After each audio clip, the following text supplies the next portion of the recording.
Welcome to LFC Transfer Hub. Liverpool suffer crushing Mark Guehi blow as rivals believe £30 deal is done. Manchester City are reportedly confident they've outmaneuvered arch-rivals Liverpool in securing the signature of Mark Guehi. Both clubs have been locked in extensive negotiations with the Crystal Palace defender, with Liverpool nearly clinching Guehi last summer. However, Palace pulled the plug on the deal on deadline day, giving City manager Pep Guardiola the opportunity to swoop in and pursue the 25-year-old. The title challengers are optimistic about finalising a £30 deal in the coming days. The Mirror claim City have outpaced all competitors by offering Palace a sum the London club can't refuse. For his part, Guehi is supposedly eager to play under Guardiola. The Catalan coach has been eager to bolster his defence, particularly after injuries to Josko Gvardiol and Ruben Dias in recent matches. This urgency led him to press Etihad chiefs to settle on a fee with their Palace counterparts. Guehi's contract expires in June, and some of Europe's top clubs have been queuing up to sign him on a free transfer in the summer, including Liverpool after they missed out on him in the summer. Meanwhile, Palace boss Oliver Glasner, discussing Guehi's prospects, said, "You will ask me all these questions again and again and again.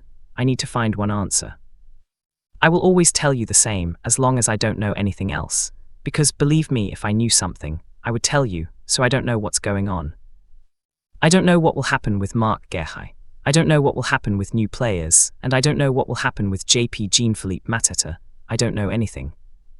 These include Bayern Munich, Real Madrid, Barcelona and Inter Milan, with Guehi able to negotiate a pre-contract agreement with an overseas club this month.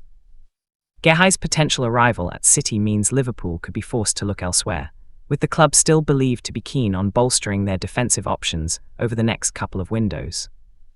Slot was directly asked about Liverpool's interest in Guehi at his press conference ahead of the Arsenal match, but insisted he won't speak about players at rival clubs. Speaking about his current centre-back options, the Liverpool boss added, "Am I happy with number of options? Joe Gomez is back now, a big help. No manager in the world tells you he is happy they only have two fit, but we have Liani, an unbelievable talent who is back next season." As much as has been said about the spending, it is not that there is no limitation to that spending. This club has always tried to do smart things. In an ideal world you have more than two centre-halves available, but you have to accept that situation. I know Jurgen Klopp also had problems there and played midfielders there at times. Nat Phillips played a lot, so that has been LFC for all these years. Liverpool given Mark Guehi transfer green light as Oliver Glasner offers new update. With the first big transfer of the January window decided, focus will now turn to Mark Guehi. Liverpool were linked with a move for Antoine Semenyo, but the Bournemouth winger is on his way to Manchester City. Now Liverpool face a wait to see if City launch a bid for one of their confirmed targets, Crystal Palace centre-back Guehi. It's well documented that the England international came desperately close to signing for the defending Premier League champions on deadline day in September. After a £35 deal had been agreed between the clubs, he even underwent a medical with the Reds and was ready to put pen to paper on a 5-year contract. But at the 11th hour, Palace pulled the plug after their attempts to secure a replacement for Guehi were derailed. With the 25-year-old having no intention of signing a new deal with the Eagles, it has long been expected that he would depart on a free transfer in the summer. Liverpool still want to sign Guehi and are among a number of clubs planning a pitch to the player when his contract at Selhurst Park expires at the end of the season. The landscape, though, has potentially changed, with one of those suitors, Man City, having suffered an injury crisis at centre-back and Palace boss Oliver Glasner, admitting on Tuesday the player could be sold this month at the right price. That then could force the Reds into making a bid, although head coach Arne Slot did intimate at his press conference yesterday, Wednesday, that they may not make a move for Guehi this month. But a football finance expert has stated that Liverpool have the capacity to offer the Eagles a similar amount to what they were prepared to pay for the player in September over the next 3 weeks, should they choose to. Speaking to OLBG, Professor Rob Wilson, Director of Executive Education at University Campus of Football Business in London, said, Liverpool have estimated spending capacity of £20.40m in the January transfer window without breaching PSR regulations. They are likely to be considering options that could strengthen them both in attack and defence, so significant business is possible. Mark Guehi's situation is creating interest currently, and Liverpool are estimated to have the spending power to match what Palace are likely to want for him. It's within Liverpool's current financial power to land him. I'd estimate that Premier League spend will land between £300 £450m, reflecting ongoing regulatory pressure, but also continued competitive need. Manchester City, Liverpool, Chelsea and Newcastle have the strongest combination of revenues and ownership ambition to remain major actors in future markets. Their models allow investment under tighter cost controls as we head into the summer. Glasner, meanwhile, has offered a new update on Guehi's situation.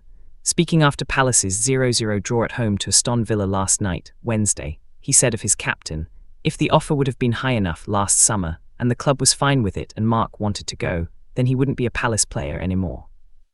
Last January would have been the same. Every single player has a price where a club will sell him, especially when you are Palace, because we are not at the end of the food chain in football. I think Mark will stay, but if he says, 'I want to stay,' and a club pays massive money with 5 months left of contract, then any player would leave if you are a club like Palace. I'm sure our chairman will ask a very high price for him. Let's see. I don't know if Mark wants to leave.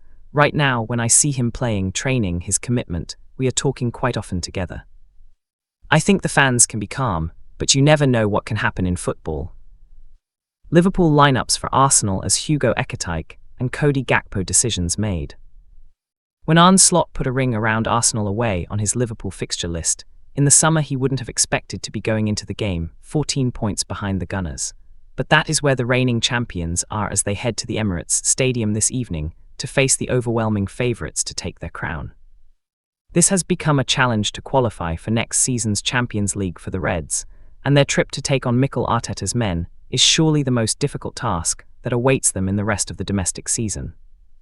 How should Slot play things in the capital then?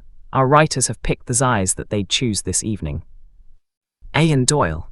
The reality is, if Arsenal don't win the Premier League from this position, they should consider disbanding as a club. But Liverpool will be doing their best to ensure that dissolution remains on the table this evening when they visit the runaway leaders. What then is Reds boss Arne Slot to do? There's no question he has to name his strongest team. What that is with the players available, though, isn't exactly straightforward. The goalkeeping position is, however, that's Alisson Becker. Conor Bradley can remain at right back, with Milos Kerkez the left back and Ibrahima Konate partnering skipper Virgil van Dijk at centre back. In midfield, Curtis Jones can go alongside Ryan Gravenberch at the base, with Dominic Szoboszlai the number 10. And in attack, Cody Gakpo is on the left, with Florian Wirtz the false 9 and Jeremy Frimpong on the right. Well aware that is a lot of midfielders, but with probably no Hugo Ekitike, and definitely no Alexander Isak and Mohamed Salah, there's not much alternative really. Paul Ghost. The big selection issue for this one is whether or not Hugo Ekitike is fit enough to return to the Liverpool team. Arne Slot seemed hopeful enough in his pre-match press conference, and with the France international striker likely to be given the night off against Barnsley in the FA Cup on Monday night, I'm picking the 11-goal top scorer. On the left side of the front three, the question is whether it is Florian Wirtz or Cody Gakpo who starts. The Germany international would allow more security in possession in central areas, but the Dutchman has the pace on the counter. Tough one to call that. On the right, I am absolutely giving Jeremy Frimpong the nod. The jet-heeled wideman has been a bright spot of recent weeks with 3 proper assists for Ekitike, Gakpo and Ryan Gravenberch. His speed will be invaluable in transitions, so he starts on the right of the front three, Conor Bradley behind him. In midfield, Gravenberch starts alongside Curtis Jones and Dominic Szoboszlai. Alexis Mac Allister drops to the bench. He can be a useful option if needed to keep it tight later in the game. Andy Robertson starts ahead of Milos Kerkez, and the back four is otherwise unchanged.